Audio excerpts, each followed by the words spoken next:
बिल्लाहि मिनश्शैतानिर्रजीम बिस्मिल्लाहिर्रहमानिर्रहीम। बैतुल्लाह का दरवाज़ा डिज़ाइन करने वाले इंजीनियर मुनीर अल-जुंदी इंतकाल कर गए। ये खबर एक खलीजी नशरियाती अदारे के मुताबिक सऊदी अरब के चौथे फरमारवा शाह खालिद बिन अब्दुल अजीज़ के दौर में बैतुल्लाह शरीफ का दरवाज़ा डिज़ाइन करने वाले इंजीनियर मुनीर अल-जुंदी हफ्ते के रोज़ जर्मनी में इंतकाल कर गए। तफसीलात के मुताबिक सऊदी फरमारवा शाह खालिद ने 1397 हिजरी बामुताबिक 1976 ईस्वी में बैतुल्लाह के अंदर नमाज अदा की थी, जिसके बाद उन्होंने काबा का दरवाज़ा खालिस सोने से तैयार करने की हदायत की थी। यह दरवाज़ा डिज़ाइन करने के लिए शाम से ताल्लुक़ रखने वाले इंजीनियर मुनीर अल-जुंदी का इंतखाब किया गया। अल-जुंदी शाम के शहर हमस में पैदा हुए।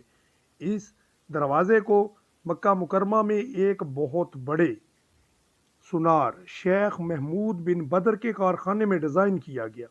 ममलकत के बानी शाह अब्दुल अजीज़ आल सऊद ने आल बदर ख़ानदान को बैतुल्लाह का दरवाज़ा तैयार करने की जिम्मेदारी भी सौंपी थी। बैतुल्लाह के दरवाज़े की तैयारी 1398 हिजरी बामुताबिक 1977 ईस्वी में हुई और इसमें 280 किलोग्राम खालिस सोना इस्तेमाल किया गया। दोस्तों, आप देख रहे हैं वर्सटाइल टीवी और मेरा नाम है मोहम्मद काशिफ चिश्ती।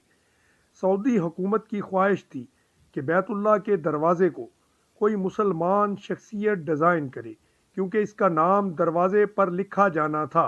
इंजीनियर मुनीर अल-जुंदी का ये एजाज़ भी हासिल है कि ये डिज़ाइनर के तौर पर इनका नाम बैतुल्लाह शरीफ के दरवाज़े पर लिखा गया। तारीख़ के मुहक्किक मंसूर अल-असाफ ने अपने एक ट्वीट में बताया कि दरवाज़े को इंजीनियर मुनीर अल-जुंदी ने डिज़ाइन किया था। अगर आपको हमारी वीडियो पसंद आई हो तो वीडियो को लाइक करें, चैनल को सब्सक्राइब करें और हमारे बेल आइकॉन को क्लिक कर दें ताकि नई आने वाली वीडियो का नोटिफिकेशन आप तक पहुंच सके। शुक्रिया।